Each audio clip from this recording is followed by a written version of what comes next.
이게 뭐야? 얼굴이 점점 굳어졌어요. 확실히 뼈처럼 보였습니다. 동물뼈일 수도 있지만 크기가 상당했어요. 설마 이런 게 왜 여기에 있을까요? 공포에 떨며 뒤로 물러섰습니다. 비에 젖은 몸이 더욱 차갑게 느껴졌어요. 심장이 빠르게 뛰기 시작했습니다. 이게 정말 뼈라면 누구의 것일까요? 충격적인 진실을 마주한 72살 할머니의 이야기를 들려드리겠습니다. 저는 정혜자입니다. 올해 72살이에요. 경상남도 작은 시골 마을에서 혼자 살고 있습니다.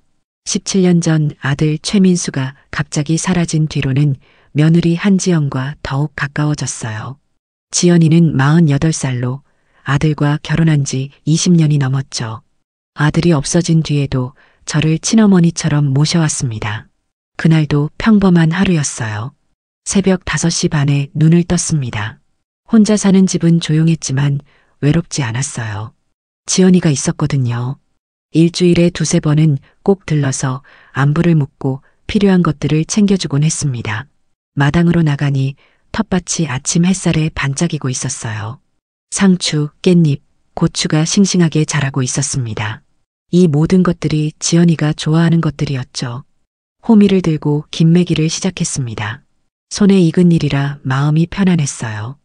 오전 10시쯤 집안에서 휴대폰 벨소리가 울렸습니다. 서둘러 호미를 내려놓고 집으로 들어갔어요. 지연이에게서 온 전화였습니다. 화면에 떠오른 이름을 보는 순간 얼굴이 환해졌죠. 여보세요, 지연아. 어머니, 안녕하세요. 오늘 기분은 어떠세요? 지연이의 목소리는 언제나 따뜻했습니다. 그 목소리만 들어도 마음이 따뜻해졌어요. 응, 지연이가 전화해줘서 기분이 좋네. 무슨 일이야? 오늘 마트에서 일찍 끝나거든요. 어머니랑 고기 구워 먹을까 하고 전화드렸어요. 마음이 더욱 따뜻해졌습니다. 지연이는 늘 이런 식으로 챙겨줬어요. 돈 아깝게 뭐하러. 어머니, 돈이 아깝긴요. 어머니 맛있는 거 사드리는 게 제 행복이에요. 진심 어린 목소리에 코끝이 찡해졌습니다. 전생에 무슨 복을 쌓았길래 이런 예쁜 며느리를 얻었을까 싶었어요. 오후 2시 지연이의 집으로 향했습니다. 걸어서 10분 정도 되는 거리였어요. 마을길을 걸으며 이웃들과 마주칠 때마다 인사를 나눴습니다. 혜자 씨, 어디 가세요? 길에서 만난 이웃집 할머니가 물었어요. 지연이가 고기 사준다고 해서요. 아이고, 역시 지연이가 참 잘해. 요즘 그런 며느리 어디 있어요? 그러게 말이에요. 딸 부럽지 않네요. 자랑스러운 마음으로 대답했습니다. 정말 그랬거든요. 지연이의 집에 다가서자 현관문이 열렸습니다. 지연이가 환한 미소로 나와서 맞아주었어요. 48살의 나이에도 여전히 젊어 보이는 미인이었습니다. 어머니 오셨어요?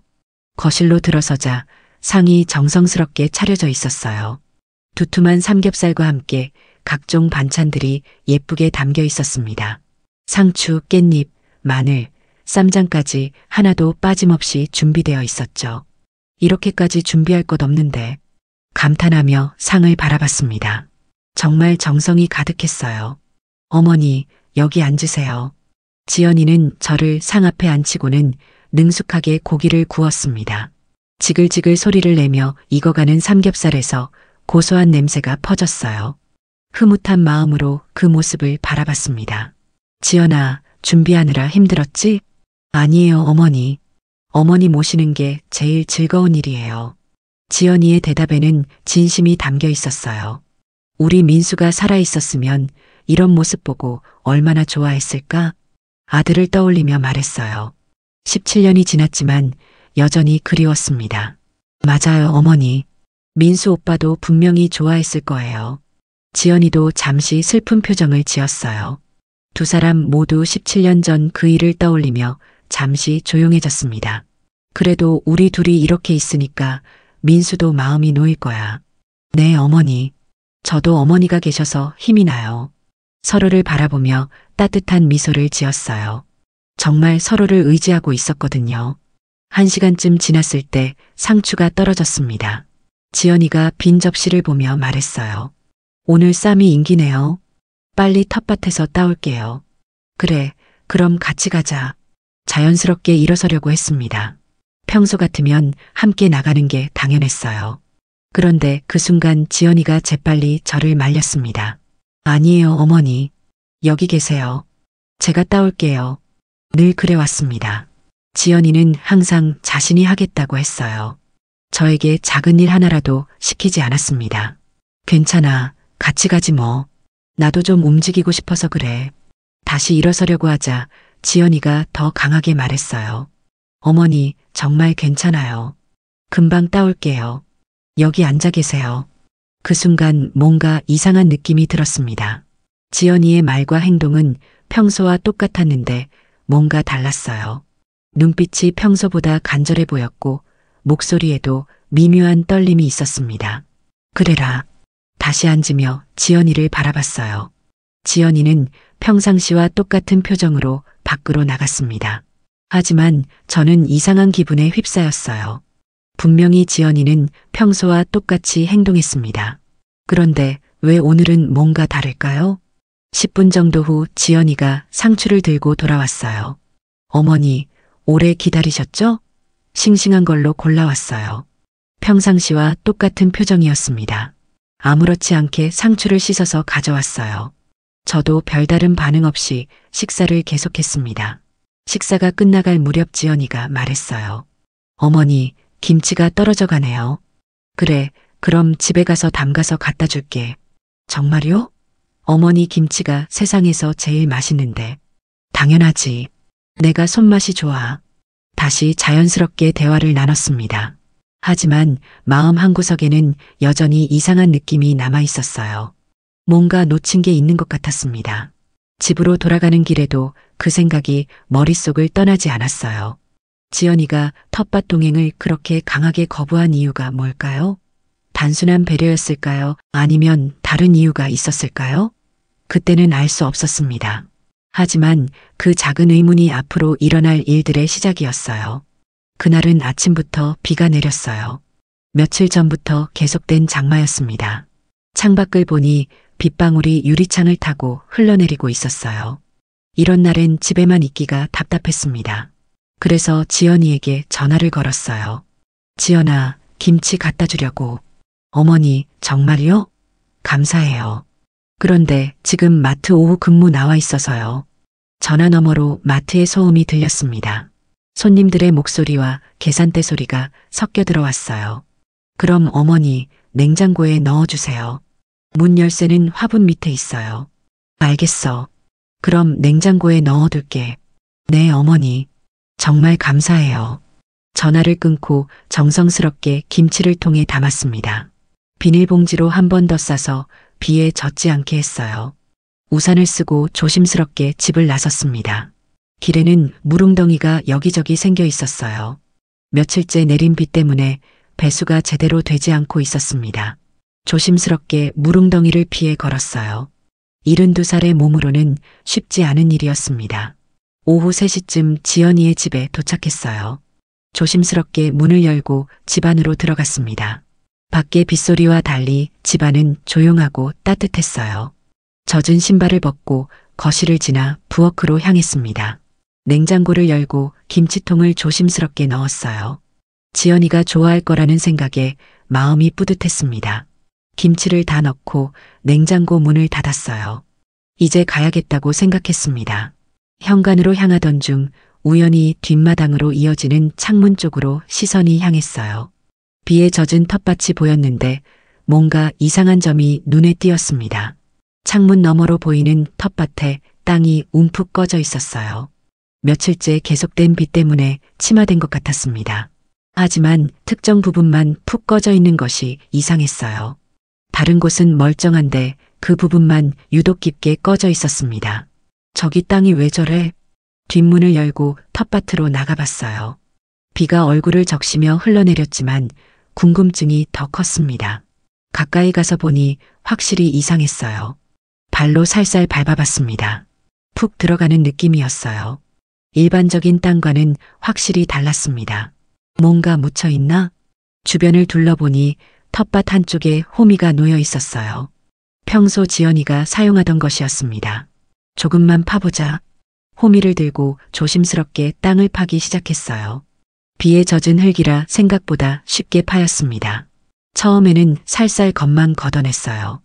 왜 이렇게 푹푹 들어가지? 비 때문에 흙이 무겁긴 했지만 그것만으로는 설명이 안 되는 이상함이 있었습니다. 점점 더 깊이 파들어갔어요.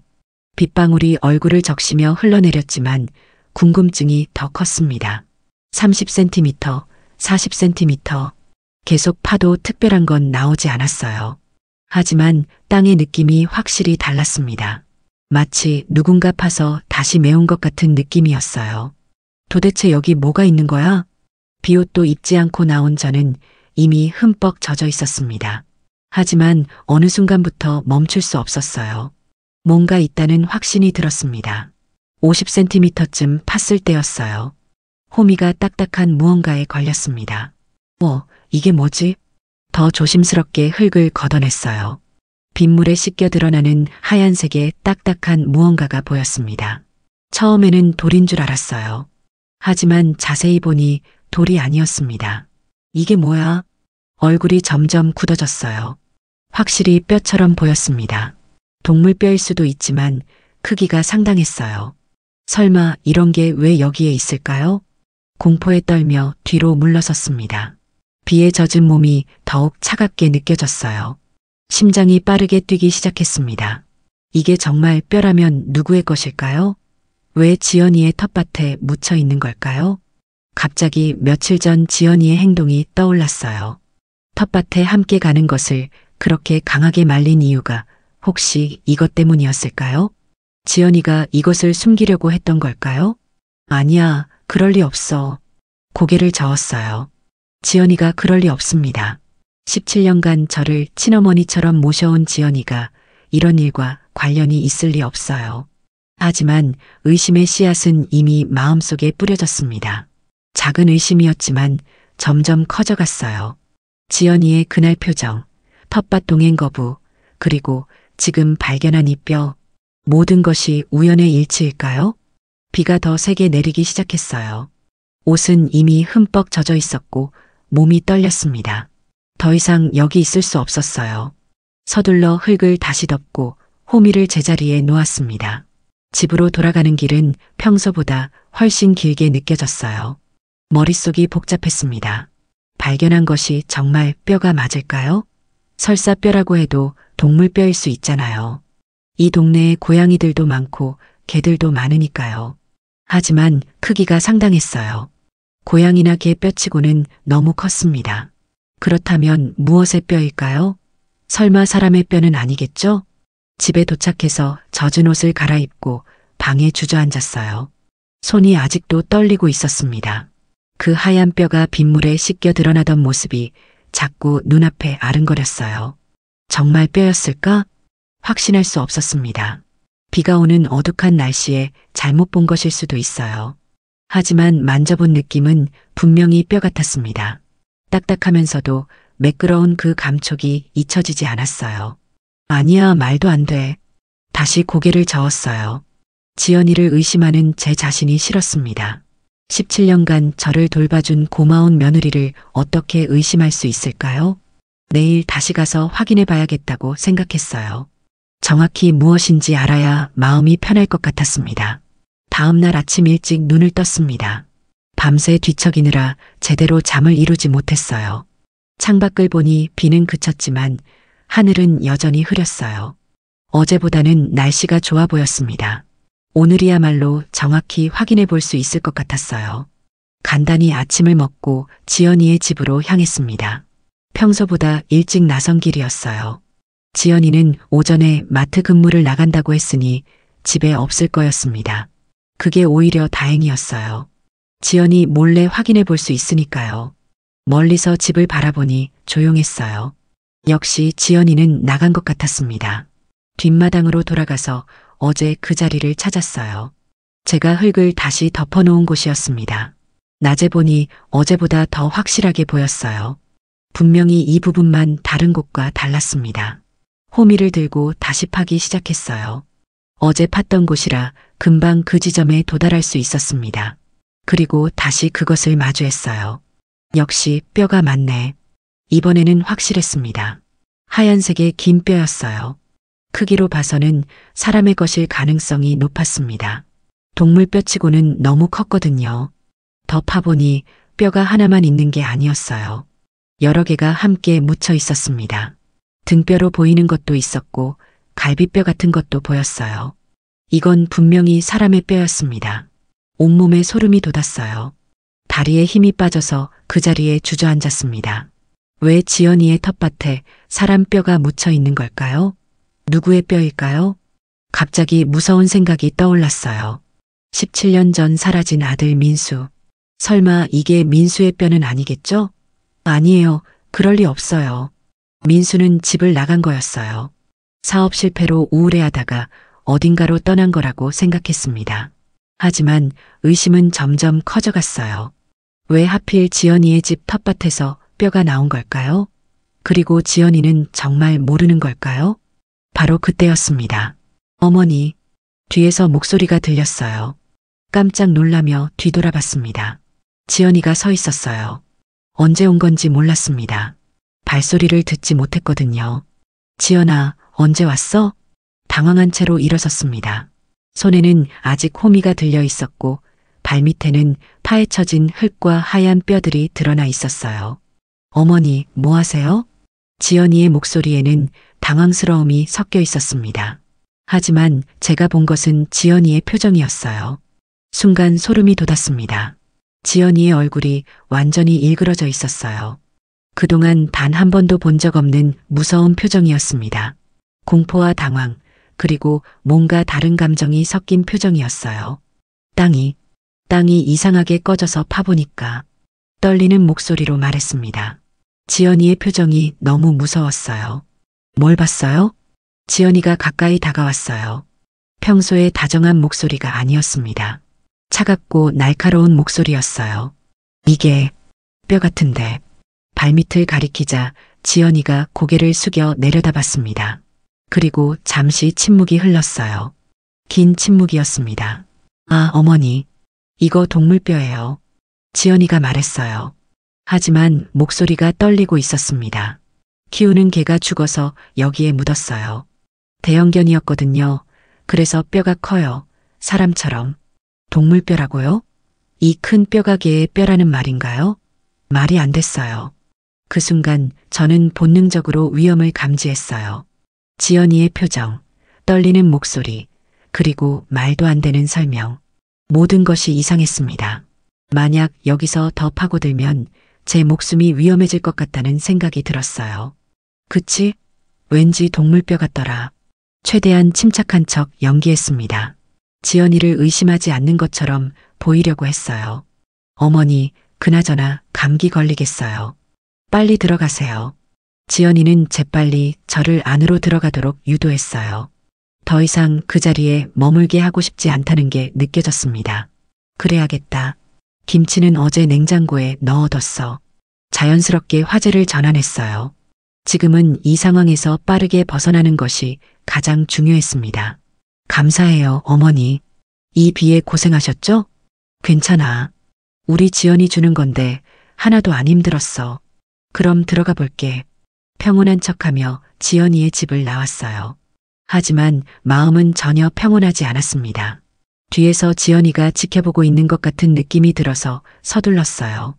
집으로 가는 길에 다리가 후들거렸습니다. 제대로 걷기 힘들었어요. 뭔가 크게 잘못됐다는 확신이 들었습니다. 계속 그 순간을 되짚어봤어요. 지연이의 일그러진 표정이 자꾸 머릿속에 떠올랐습니다. 그건 분명히 뭔가 숨기고 있는 사람의 표정이었어요. 집에 도착해서 방에 주저앉았습니다. 손이 아직도 떨리고 있었어요. 그 하얀 뼈들이 자꾸 눈앞에 어른거렸습니다. 정말 동물뼈였을까? 아니에요. 절대 동물뼈가 아니었습니다. 크기도 그렇고 모양도 그랬어요. 분명히 사람의 뼈였습니다. 그렇다면 누구의 뼈일까요? 갑자기 무서운 생각이 머릿속을 스쳤어요. 17년 전 사라진 아들 민수. 설마 그 뼈가 민수의 것은 아닐까요? 아니야, 말도 안 돼. 고개를 저었어요. 상상하기도 싫은 일이었습니다. 지연이가 그럴 리 없어요. 17년간 저와 함께 민수를 그리워했던 지연이가 그런 일을 할 리 없습니다. 하지만 한번 스친 의심은 쉽게 사라지지 않았어요. 지연이의 그 표정, 떨리는 목소리, 말도 안 되는 변명, 모든 것이 의심스러웠습니다. 결국 경찰에 신고해야겠다고 생각했어요. 혼자서는 감당할 수 없는 일이었습니다. 설사 동물뼈라고 해도 확실히 해야 했어요. 그래야 마음이 편할 것 같았습니다. 그날 밤 한숨도 잘 수 없었습니다. 지연이의 일그러진 표정이 계속 머릿속에 맴돌았어요. 그리고 텃밭에서 본 그 하얀 뼈들도 자꾸 떠올랐습니다. 새벽 5시가 되자 더 이상 참을 수 없었어요. 일어나서 경찰서에 전화를 걸었습니다. 네, 경찰서입니다. 무슨 일이신가요? 저기요, 신고할 일이 있어서요. 네, 말씀하세요. 저희 며느리의 텃밭에서 뼈가 나왔어요.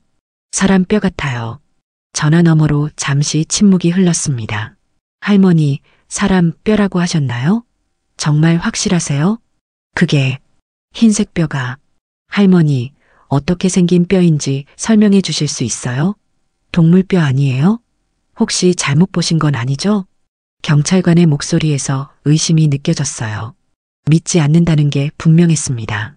아니에요. 분명히 봤어요. 뼈였다고요. 할머니, 진정하시고요.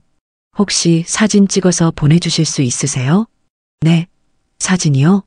네, 사진 찍어서 보내주시면 확인해 보겠습니다. 사진을 찍으라고요? 어떻게 가서 사진을 찍죠? 지연이가 보고 있는데 말이에요. 그게, 할머니, 그러지 마시고 시간 되실 때 사진 찍어주세요. 그럼 바로 출동할게요. 전화가 끊어졌습니다. 허탈한 마음으로 휴대폰을 내려놨어요. 경찰도 믿어주지 않네요. 사진을 찍어야 한다고 하는데 어떻게 찍죠? 하루 종일 고민했어요. 다시 지연이 집에 가서 몰래 사진을 찍어야 할까요? 하지만 어제 지연이의 표정을 보면 분명히 경계하고 있을 거예요. 들킬 위험이 너무 컸습니다. 오후가 되자 지연이에게서 전화가 왔어요. 어머니, 안녕하세요. 오늘은 어떻게 지내세요? 평소와 똑같은 다정한 목소리였어요. 하지만 제게는 더 이상 다정하게 들리지 않았습니다. 응, 그냥 지내고 있어. 어머니, 어제 텃밭에서 놀라셨죠? 죄송해요. 아니야, 괜찮아. 동물뼈였으니까. 혹시 제가 의심하고 있다는 걸 눈치챈 걸까요? 어머니, 오늘 저녁에 뵐까요? 맛있는 거 해드릴게요. 아니야, 오늘은 좀 피곤해서. 그러세요?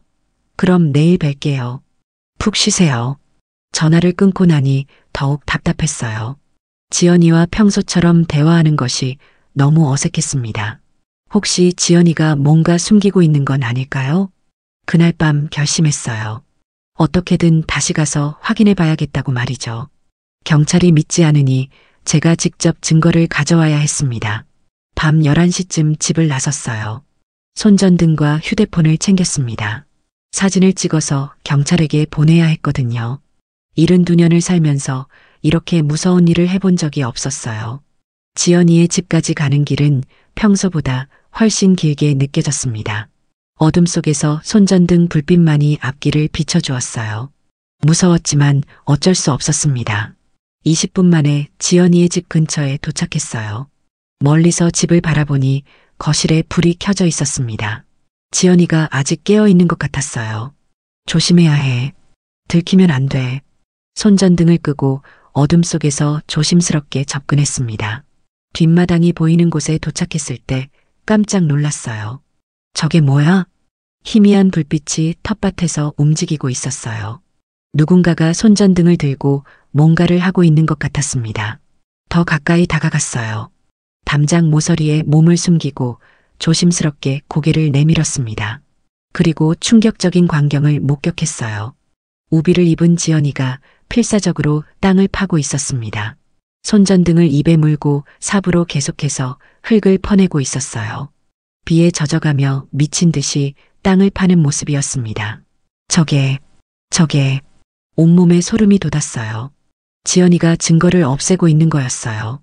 제가 발견한 뼈들을 다른 곳으로 옮기려고 하는 거였습니다. 더 이상 참을 수 없었어요. 지금 당장 경찰을 불러야 했습니다. 서둘러 그 자리를 떠나서 가장 가까운 파출소를 향해 뛰기 시작했어요. 72살의 나이에 이 밤에 뛴다는 것은 무모한 일이었어요. 숨이 차올랐고 다리가 후들거렸습니다. 하지만 멈출 수 없었습니다. 증거가 사라지기 전에 경찰을 불러야 했어요. 10분 만에 파출소에 도착했습니다. 숨이 차서 말도 제대로 할 수 없었어요. 얼굴은 창백했고 온몸이 떨리고 있었습니다. 경찰관님, 경찰관님, 할머니, 무슨 일이세요? 이 밤에? 제발, 제발 도와주세요. 파출소 앞에 무릎을 꿇었어요. 72살 할머니가 이 밤에 무릎을 꿇고 애원하는 모습에 경찰관은 당황했습니다. 할머니, 일어나세요. 무슨 일인지 말씀해 보세요. 지금 당장 가주세요. 제발, 눈물을 흘리며 말했어요.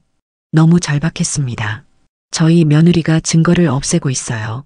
증거요? 무슨 증거를 말씀하시는 거예요? 뼈를 묻어놨던 걸 지금 판에서 없애고 있어요. 경찰관의 표정이 진지해졌어요. 할머니, 정말 확실하세요? 제발 믿어주세요. 이 할미가 거짓말할 이유가 있겠어요? 계속 무릎을 꿇고 애원했습니다. 17년 만에 찾았는데 지금 없어지면 진짜 영원히 못 찾아요. 17년이요? 저희, 그 뼈들이 17년 전에 사라진 아들일 수도 있잖아요. 더 이상 말을 이을 수 없었어요. 눈물이 쏟아져 나왔습니다. 경찰관은 할머니의 절박한 모습에 마음이 움직였어요. 할머니, 일어나세요. 지금 바로 가시죠. 정말 가주시는 거예요? 네, 바로 출동하겠습니다. 안도의 눈물을 흘렸어요. 드디어 누군가 제 말을 믿어주는구나 싶었습니다. 하지만 과연 아직 늦지 않았을까요? 지연이가 이미 모든 증거를 없애버린 건 아닐까요? 불안한 마음으로 경찰차에 올랐어요. 이제 모든 것이 밝혀질 때가 온 것 같았습니다. 경찰차가 지연이의 집 앞에 도착했을 때는 밤 12시가 넘어 있었어요. 저는 가슴이 터질 것 같았습니다. 과연 아직 늦지 않았을까요? 지연이가 이미 모든 증거를 없애버린 건 아닐까요? 저기가 집이에요. 경찰관 2명은 손전등을 들고 조심스럽게 내렸어요. 집 안에는 불빛이 보였습니다. 지연이가 아직 깨어있는 것 같았어요. 경찰관이 현관문을 두드렸습니다. 똑똑, 경찰입니다. 한동안 조용했어요. 제 가슴은 터질 것 같았습니다. 혹시 지연이가 도망간 건 아닐까요? 똑똑, 한지연 씨, 경찰입니다. 한참이 지나서야 집안에서 발걸음 소리가 들렸어요. 문이 열렸습니다. 지연이가 나타났는데 저는 깜짝 놀랐어요. 얼굴이 상기되어 있었고 숨이 가팠습니다. 머리카락은 젖어서 엉성하게 말려 있었고 옷도 갈아입긴 했지만 어딘가 어색했어요. 분명히 방금 전까지 밖에서 뭔가를 하고 있었던 것 같았습니다. 아, 경찰관님. 이 늦은 시간에 무슨 일이세요? 지연이의 목소리는 떨리고 있었어요. 평소의 차분한 모습과는 전혀 달랐습니다. 신고가 들어와서 왔습니다. 경찰관이 뒷마당을 가리키며 말했어요. 텃밭 좀 확인해 봐도 될까요? 지연이의 얼굴이 순간 굳었어요. 텃밭요? 왜 텃밭을? 뼈가 나왔다는 신고가 있어서요.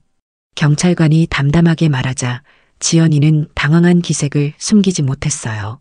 그게 무슨 말도 안 되는 뼈라니요? 그리고 남의 집 텃밭을 이렇게 막 조사해도 돼요? 경찰이 그럴 권리가 있어요? 그때 저는 더 이상 참을 수 없었어요. 지금 당장 조사하셔야 돼요. 저 텃밭에 분명히 뼈가 있었어요. 목소리에 확신이 차 있었어요. 지연이는 저를 바라보며 절망적인 표정을 지었습니다.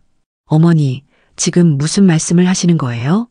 지연이의 눈에서 당황스러움이 느껴졌어요. 하지만 저는 더 이상 속지 않을 거였습니다. 죄송하지만 아무래도 확인을 해봐야겠습니다. 걱정하지 마시고 빨리 조사만 하겠습니다. 경찰관이 결정을 내렸어요. 잠시만요. 지연이가 다급하게 말했지만 이미 늦었어요. 경찰관들이 뒷마당으로 향했고 저와 지연이도 따라갔습니다. 여기였어요. 제가 오늘 오후에 뼈를 발견했던 자리를 가리켰어요. 경찰관이 삽을 가져와서 파기 시작했습니다. 지연이는 옆에서 얼굴이 하얗게 질린 채 지켜봤어요. 손이 미세하게 떨리고 있었습니다. 분명히 뭔가 숨기고 있다는 게 느껴졌어요. 한 삽, 두 삽, 10분, 20분. 아무리 깊이 파도 아무것도 나오지 않았어요. 경찰관 2명은 저를 바라보며 짜증난 듯한 목소리로 말했습니다. 할머니, 아무것도 없잖아요. 당황했어요. 분명히 여기 있었는데요. 오늘 오후에 제가 직접 본 걸요. 분명히 여기 있었는데. 지연이가 말했어요. 제가 말씀드렸잖아요. 뼈라니 무슨 말도 안 되는. 제가 분명히 봤어요. 분해서 소리쳤어요. 너무 억울했습니다. 지연이가 한숨을 쉬며 경찰관들에게 말했어요. 저희 어머니가 요즘 치매 기운이 있으셔서 밤에 이상한 행동도 하시고 헛것도 많이 보세요. 치매라고요? 저를 치매 환자로 만들려고 하는 거예요? 아니에요. 제가 똑똑히 봤어요. 눈물을 흘리며 지연이를 가리켰어요.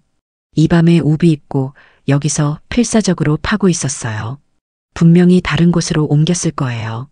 지연이가 고개를 저으며 말했어요. 어머니, 또 그런 말씀을. 약도 안 드시고 내일은 꼭 병원에 가셔야 돼요. 경찰관들은 지연이의 말에 고개를 끄덕였어요. 저는 그 모습을 보고 절망하며 그 자리에서 무릎을 꿇었습니다. 제발 믿어주세요. 제가 왜 거짓말을 하겠어요?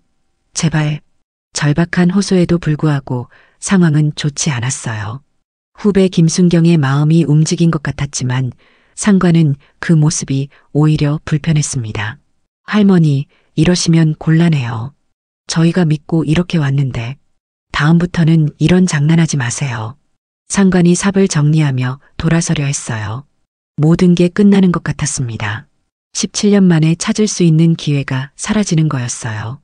그때 김순경이 상관의 팔을 붙잡았어요. 잠시만요. 할머니, 눈빛 좀 보세요. 거짓말하는 눈이 아니에요. 상관이 짜증스러운 표정을 지었어요. 그럼 뭘 더 하자는 거야? 파봤는데 아무것도 없었잖아. 주변만 한 번만 둘러보시는 건 어떨까요? 혹시 모르잖아요. 상관이 한숨을 쉬었어요. 5분만 더 보고 가자. 지연이가 갑자기 끼어들었어요. 아니, 왜 아직도 못 믿어요? 아무것도 없다고 했잖아요. 이거 공권력 남용이에요. 저희 어머니가 치매 때문에 지어내는 거라니까요. 지연이의 목소리에 날카로움이 섞였어요. 평소의 다정한 모습과는 완전히 달랐습니다. 후배 경찰관은 이상하다는 듯 지연이를 바라봤어요. 그냥 확인만 하는 거예요. 아무것도 없으면 문제될 거 없잖아요. 그때 저는 소리쳤어요. 봐요. 저 아이 반응 좀 보세요. 뭔가 숨기고 있으니까 저러는 거예요. 후배 경찰관은 손전등을 켜고 뒷마당 이곳저곳을 비추기 시작했어요. 지연이는 그 모습을 지켜보며 점점 긴장하기 시작했습니다. 손이 미세하게 떨리고 있었어요. 손전등이 화단을 비추고 담장 쪽을 비추고 덤불 근처를 비추는 순간 저거 한번 봐도 될까요? 큰 검은 가방이 덤불 뒤에 반쯤 숨겨져 있었어요. 지연이의 얼굴이 순간 하얗게 변했습니다. 저건 경찰관이 가방 쪽으로 다가가려 하자 지연이가 급하게 막아섰어요. 그건 그냥 쓰레기예요. 쓰레기 버리려고 둔 거예요. 저 큰 가방에 쓰레기를 넣는다고요? 후배 경찰관이 의심스러워하며 물었어요. 내일 아침에 버리려고. 지연이의 목소리가 점점 떨리기 시작했어요. 저는 소리쳤어요. 저 안에 있을 거예요. 제가 본 걸 저 안에 넣었을 거예요. 빨리 지금 당장 열어보세요. 어머니, 제발 그만하세요. 지연이가 다급하게 소리쳤어요. 경찰관이 가방에 손을 대려는 순간 지연이가 완전히 이성을 잃었어요. 열지 말라고. 이 자식들아, 미쳤어? 왜 남의 집에 와서 행패야? 지연이가 소리를 지르며 경찰관의 팔을 잡아당겼어요. 그냥 두라고, 제발. 지연이는 점점 더 당황하고 있었어요. 평소의 차분한 모습은 온데간데 없이 사라졌습니다. 경찰관이 검은 가방의 지퍼에 손을 대는 순간 저는 숨을 멈췄어요. 17년 동안 궁금해했던 모든 것이 밝혀질 순간이었습니다. 지연이는 옆에서 완전히 절망한 표정으로 그 모습을 지켜보고 있었어요. 안 돼. 지연이가 중얼거렸어요. 하지만 이미 늦었습니다. 지퍼가 열리는 순간 충격적인 것들이 드러났어요. 하얀 뼈들이 가방 안에 가득 들어 있었습니다. 크고 작은 뼈들이 어지럽게 섞여 있었어요. 이게 뭡니까? 경찰관이 놀라며 소리쳤어요. 저는 주저앉았습니다. 그래, 이거였어. 이게 있었다고. 눈물이 쏟아져 나왔어요. 제가 본 것이 맞았습니다. 정말 뼈가 있었던 거예요. 지연이는 완전히 절망한 표정으로 그 자리에 주저앉았어요. 어떻게 이렇게 손으로 얼굴을 가리며 흐느꼈어요. 17년간 완벽하게 숨겨왔던 비밀이 들통나버린 것입니다. 상사 경찰관이 무전기를 꺼냈어요. 여기 파출소입니다. 시신 유기 사건으로 보이는 증거를 발견했습니다. 과학수사대 요청합니다. 후배 경찰관이 수갑을 꺼내며 말했어요.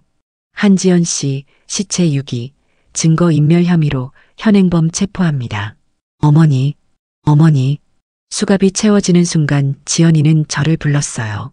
하지만 저는 고개를 들지 않았습니다. 17년 동안 믿어왔던 사람이 저를 속여왔다는 사실이 받아들여지지 않았어요. 정말 죄송해요. 어머니, 용서해 주세요. 지연이는 끌려가면서도 계속 사과했어요. 하지만 저는 아무 말도 할 수 없었습니다. 경찰차에 실려가는 지연이를 가만히 바라봤어요. 그 모습을 보니 복잡한 감정이 들었습니다.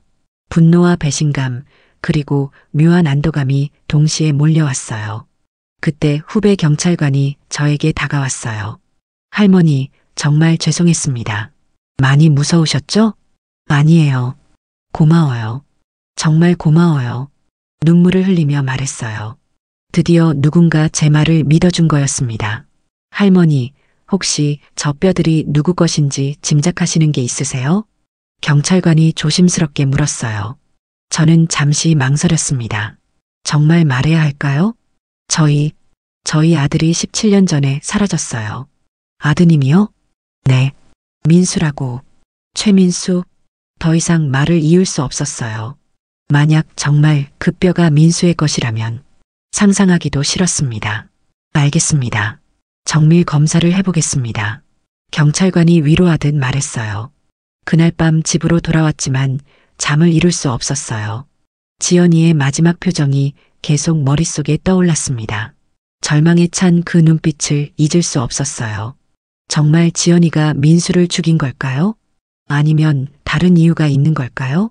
17년 동안 저를 속여온 이유가 뭘까요? 며칠 후 경찰서에서 연락이 왔어요. 할머니, 유전자 검사 결과가 나왔습니다. 경찰서로 와주시겠어요? 떨리는 마음으로 경찰서에 갔어요. 결과를 듣는 게 무서웠습니다. 정말 민수의 것이라면 어떻게 받아들여야 할까요? 99.9% 일치합니다. 할머니, 아드님 최민수 씨가 맞습니다. 경찰관의 말에 저는 주저앉았어요. 우리 아들. 눈물이 쏟아져 나왔어요. 그동안 마음속 한구석에 남아있던 희망이 완전히 사라지는 순간이었습니다. 아들이 어디선가 살아있을 거라는 마지막 기대가 무너졌어요. 할머니, 많이 힘드시겠지만 용의자 조사를 진행해야 합니다. 며칠 후 지연이를 만났어요. 구치소 면회실에서였습니다. 유리창 너머로 지연이가 앉아 있었어요. 그동안 많이 야위어 있었습니다. 얼굴도 창백했고 눈은 부어 있었어요. 한동안 두 사람은 아무 말 없이 서로를 바라봤어요. 저는 먼저 입을 열었습니다. 목소리는 차갑고 단호했어요. 왜 그랬니? 지연이의 눈에서 눈물이 흘러나왔어요. 죄송해요. 정말 죄송해요. 사과 말고 이유를 말해. 지연이는 한참 동안 울기만 했어요. 그리고 떨리는 목소리로 말하기 시작했습니다. 처음엔 정말 좋은 사람이라고 생각했어요. 저한테 잘해줬거든요. 지연이의 목소리가 점점 작아졌어요. 그런데 시간이 지나고 사업이 망하면서 완전히 달라졌어요. 우리 민수가 달라졌다고? 뭐가 달라졌는데? 매일 때렸어요. 지연이의 떨리는 목소리가 저를 17년 전 그날 밤으로 이끌었어요. 그날 밤 정말 무슨 일이 있었던 걸까요? 어머니, 정말 죄송해요. 하지만 저도 너무 무서웠어요. 지연이는 계속 울면서 말했어요. 민수 오빠가 저를 죽일 것 같았어요. 가정폭력이라고요? 민수가 지연이를 때렸다고요? 제가 키운 아들이 그럴 리 없어요.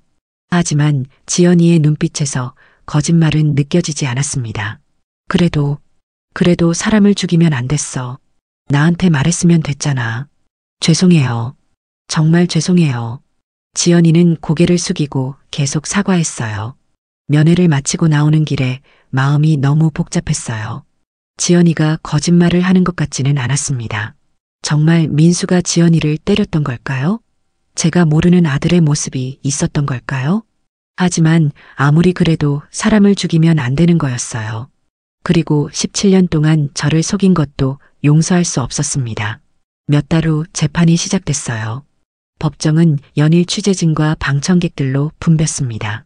17년간 숨겨진 충격적인 사건이라는 점에서 사회적 관심이 집중됐어요. 검찰은 살인죄와 시체 유기죄로 기소했어요. 17년간 완벽하게 숨긴 치밀한 범행이라는 점을 강조했습니다. 변호인 측은 가정폭력으로 인한 우발적 정당방위를 주장했어요. 하지만 17년 전의 폭력 증거를 찾기는 어려웠습니다. 의료 기록도 없었고 목격자도 없었어요. 6개월간의 재판 끝에 판결이 내려졌어요.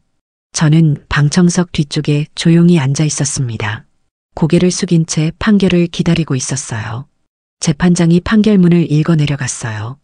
우발적 사고의 가능성을 배제할 수는 없으나 17년간 시신을 은닉하고 허위 신고를 한 점, 완벽한 위장을 통해 수사기관을 기만한 점을 고려하여 피고인 한지연에게 징역 12년을 선고한다. 판결이 끝나자 지연이가 방청석을 돌아봤어요. 저와 눈이 마주쳤습니다. 그 짧은 순간 무언의 대화가 오갔어요. 지연이의 눈빛에는 말로 다할 수 없는 감정들이 담겨 있었어요. 그동안 함께했던 모든 순간들이 한 번에 스쳐 지나갔습니다. 저는 자리에서 일어나 법정을 나갔어요. 뒤돌아보지 않았습니다. 판결 일주일 후 민수의 장례식이 치러졌습니다. 작은 장례식이었어요. 몇몇 친척들과 마을 사람들만 참석했습니다. 17년 만에 치르는 장례식이었지만 마음은 전혀 편하지 않았어요. 장례를 마친 후 저는 혼자 무덤 앞에 남았어요. 새로운 묘비에는 최민수라는 이름이 새겨져 있었습니다. 드디어 아들을 제대로 된 곳에 묻어줄 수 있게 됐지만 마음은 복잡했어요. 민수야, 드디어 널 찾았구나. 바람이 불어와 나뭇잎들이 살랑거렸어요. 17년이나 걸렸네. 목소리가 떨렸어요. 그런데 민수야, 정말 지연이 말이 맞니? 내가 지연이를 때렸다는 게? 묘비는 대답하지 않았어요. 엄마가 너를 어떻게 키웠는데? 여자를 때리는 못된 아이로 키웠나? 원망이 섞인 목소리였어요. 아무리 힘들어도 사업이 망해도 그러면 안 됐어. 눈물이 흘러나왔어요. 엄마한테 말이라도 했으면 도와줄 수 있었을 텐데. 한참 동안 무덤을 바라봤어요. 해가 저물어가고 있었습니다. 이제 다 끝났어, 민수야. 엄마는 남은 시간 어떻게든 살아볼게. 무덤을 뒤로하고 걸어가는 제 뒷모습이 석양에 길게 그림자를 드리웠어요. 이제 완전히 혼자가 된 삶이 새롭게 시작되는 순간이었습니다. 그로부터 한 달 후 뜻밖의 일이 일어났어요. 마을 이장님이 저를 찾아왔습니다. 혜자 씨, 잠깐 나와보세요. 무슨 일이세요? 지연이 관련해서 할 말이 있어요. 이장님의 표정이 심각했어요. 무슨 일인지 궁금했습니다. 사실 그동안 말하지 못한 게 있어요. 뭔데요? 17년 전 그 일이 일어났을 때 말이에요. 이장님이 조심스럽게 말을 꺼냈어요. 제가 그날 밤 지연이를 봤어요. 뭐라고요? 깜짝 놀랐어요. 17년 전 그날 밤에 지연이를 봤다고요? 새벽 2시쯤이었어요. 제가 밭에 나갔다가 우연히 봤는데 이장님이 말을 이어갔어요. 지연이가 온몸에 상처투성이로 울면서 걸어가는 걸 봤어요. 상처투성이요? 네, 얼굴도 퉁퉁 부어 있었고 팔에도 멍이 들어 있었어요. 이장님의 증언에 저는 충격을 받았어요. 그런데 왜 그때 말씀 안 하셨어요? 그때는 민수가 실종됐다고 해서 관련 없는 줄 알았어요. 그리고 지연이가 부끄러워할까봐 이장님이 죄송하다는 표정을 지었어요. 지금 생각해보니 그게 바로 그날 밤이었던 것 같아요. 지연이 말이 맞는 것 같아요. 저는 한동안 말을 할 수 없었어요. 정말 민수가 지연이를 때렸던 게 맞는 건가요? 며칠 후 또 다른 증언이 나왔어요. 마을 병원 간호사였던 김 씨가 저를 찾아왔습니다. 혜자 씨, 제가 말씀드릴 게 있어요. 무슨 일이세요? 지연이 관련해서요. 십몇 년 전에 지연이가 몇 번 병원에 온 적이 있어요. 병원에요? 네, 상처 치료하러요. 얼굴에 멍이 들어 있었고 갈비뼈도 다친 것 같았어요. 김 씨의 증언도 충격적이었어요. 그때 제가 어떻게 다쳤냐고 물어봤더니 계단에서 넘어졌다고 하더라고요. 계단에서요?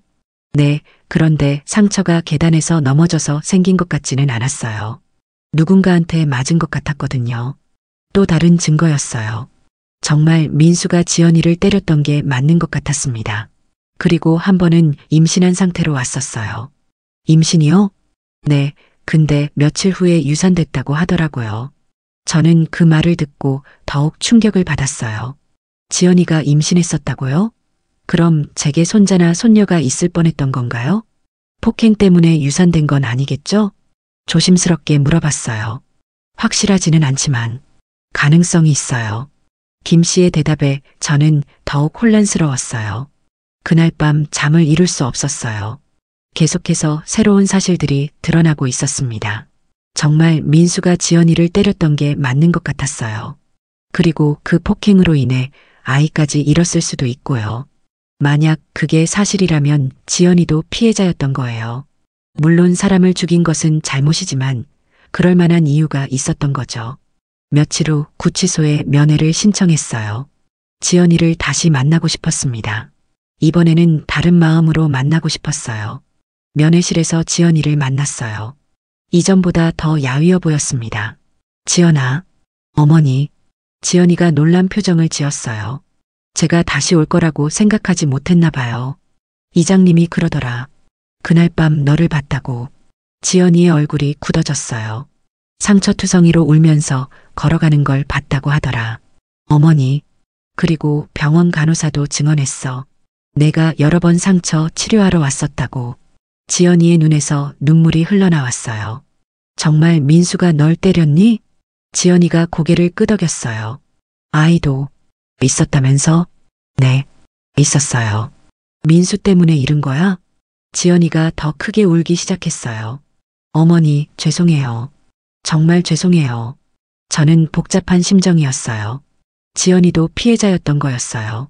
하지만 그렇다고 해서 민수를 죽인 것이 정당화되는 건 아니었습니다. 지연아, 그래도 나한테 말했으면 됐잖아. 17년 동안 나를 속일 필요는 없었어. 무서웠어요. 어머니가 절 미워할까봐. 미워하지만 이해는 해. 정말 복잡한 감정이었어요. 분노와 이해, 미움과 동정이 동시에 들었습니다.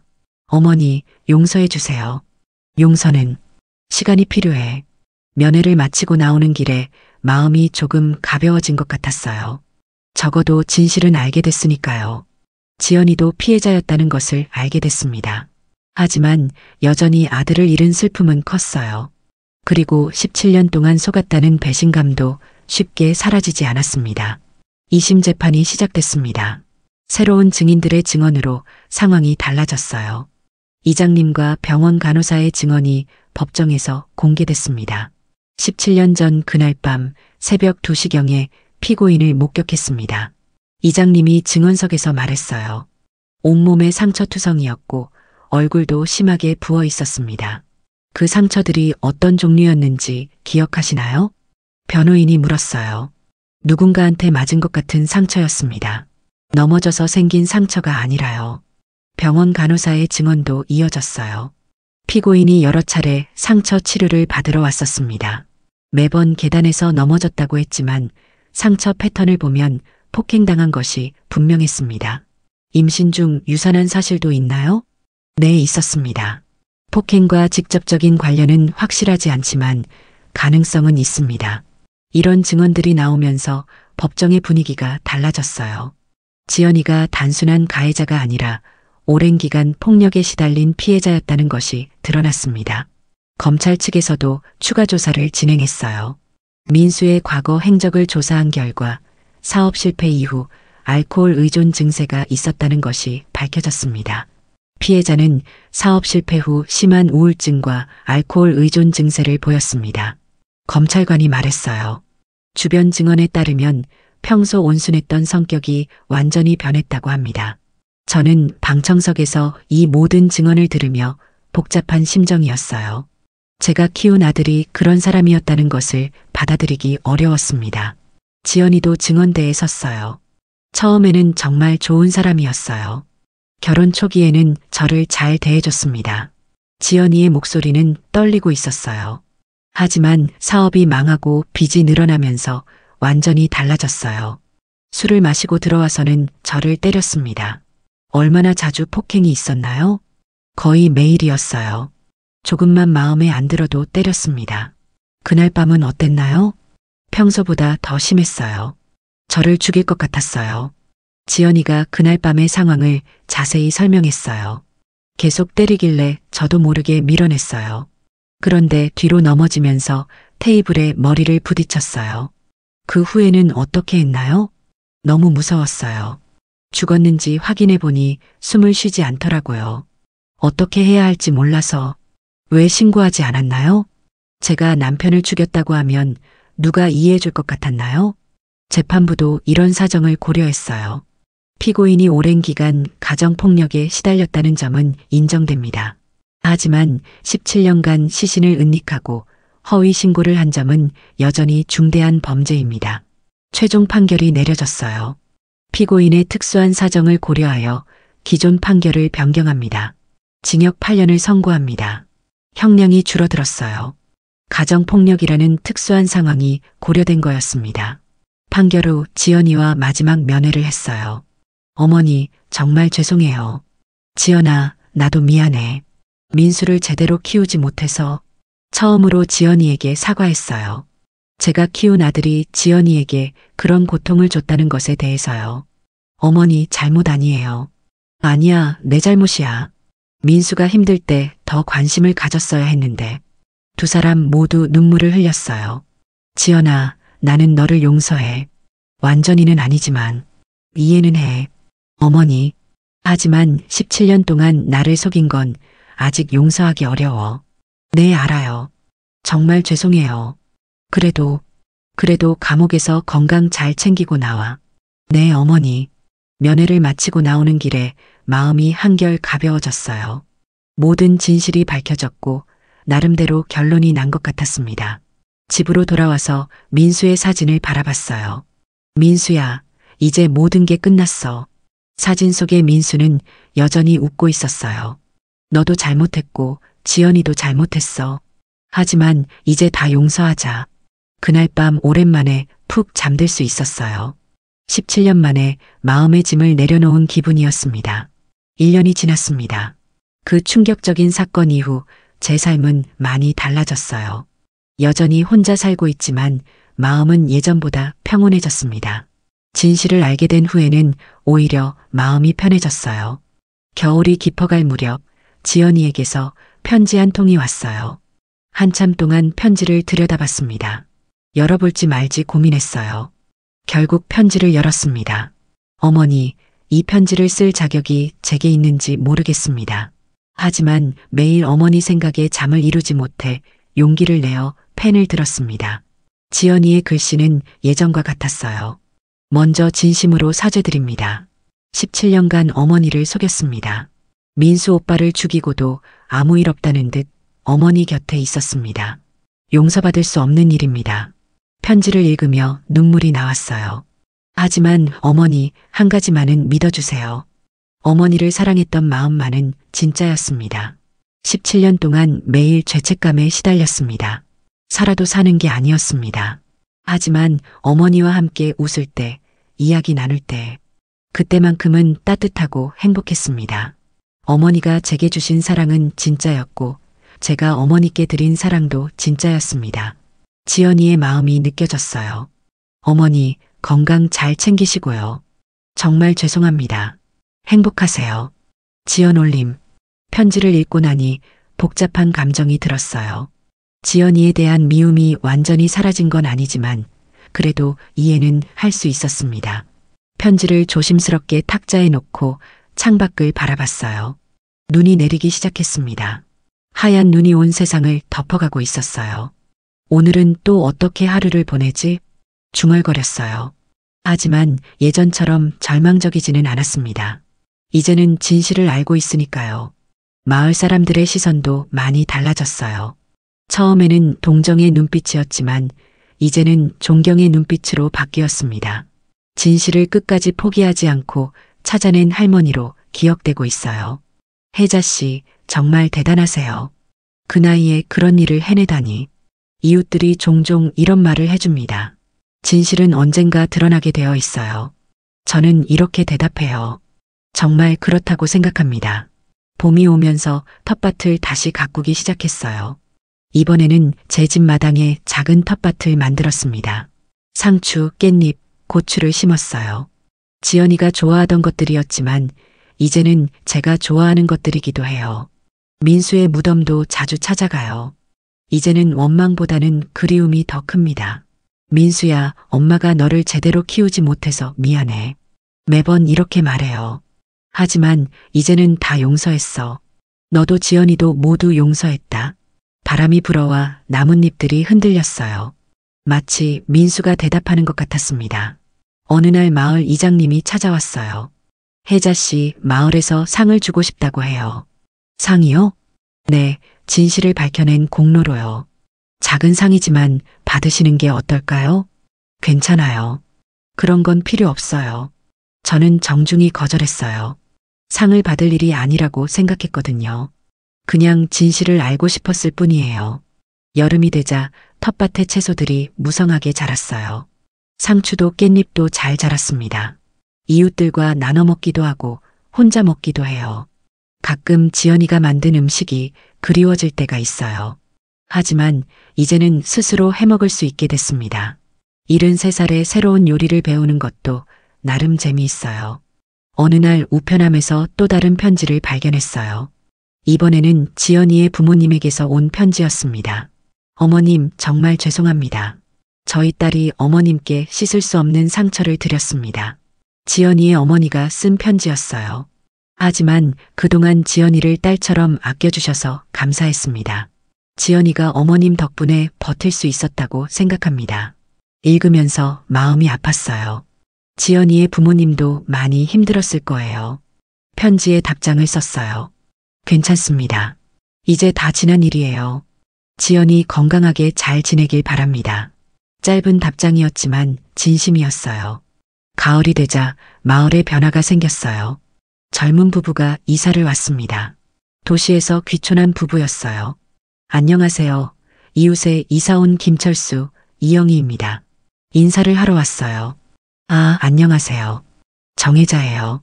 할머니, 혹시 저희가 농사 배울 수 있을까요? 농사요? 네, 도시에서만 살아서 농사를 전혀 모르거든요. 젊은 부부의 부탁에 마음이 움직였어요. 오랜만에 누군가를 가르쳐 줄 수 있다는 생각이 들었거든요. 그럼 내일부터 오세요. 가르쳐 드릴게요. 이렇게 새로운 인연이 시작됐어요. 젊은 부부는 매일 와서 농사를 배웠고 저는 그들을 가르쳐 주며 새로운 보람을 느꼈습니다. 겨울이 다시 찾아왔어요. 2년째 맞는 겨울이었습니다. 이번 겨울은 작년보다 덜 춥게 느껴져요. 마음이 따뜻해졌기 때문일까요? 크리스마스 이브 날 젊은 부부가 케이크를 가져왔어요. 할머니, 함께 크리스마스 보내요. 고마워요. 오랜만에 사람들과 함께 보내는 크리스마스였어요. 케이크를 나눠 먹으며 이야기를 나눴습니다. 할머니, 내년에도 농사 가르쳐 주세요. 당연하죠. 언제든지 오세요. 그들과 함께 있으니 외롭지 않았어요. 새로운 가족이 생긴 것 같았습니다. 밤에 혼자 있을 때 지연이가 보낸 편지를 다시 읽어봤어요. 이제는 미움보다는 안타까움이 더 컸습니다. 지연아, 너도 건강하게 잘 지내라. 중얼거렸어요. 창밖으로 눈이 내리고 있었어요. 하얀 눈이 온 세상을 덮어가고 있었습니다. 새로운 시작을 알리는 것 같았어요. 73살의 새로운 겨울이 시작되고 있었습니다. 이제는 과거에 얽매이지 않고 남은 시간을 의미 있게 보내고 싶어요. 진실을 찾아낸 것으로 충분합니다. 이제는 새로운 사람들과 새로운 추억을 만들어가고 싶어요. 지연이에게서 온 마지막 편지를 서랍에 조심스럽게 넣었어요. 이제 정말 모든 것이 끝났습니다. 새로운 시작을 위해 마음의 문을 열어두렵니다. 오늘의 사연 어떻게 들으셨나요? 오늘의 사연이 여러분의 마음을 밝히는 작은 등불이 되었다면 감상 한마디 댓글로 부탁드립니다. 좋아요와 구독을 해주시면 여러분의 삶 곳곳에 행복이 찾아올 것입니다. 귀한 시간 내주셔서 감사합니다.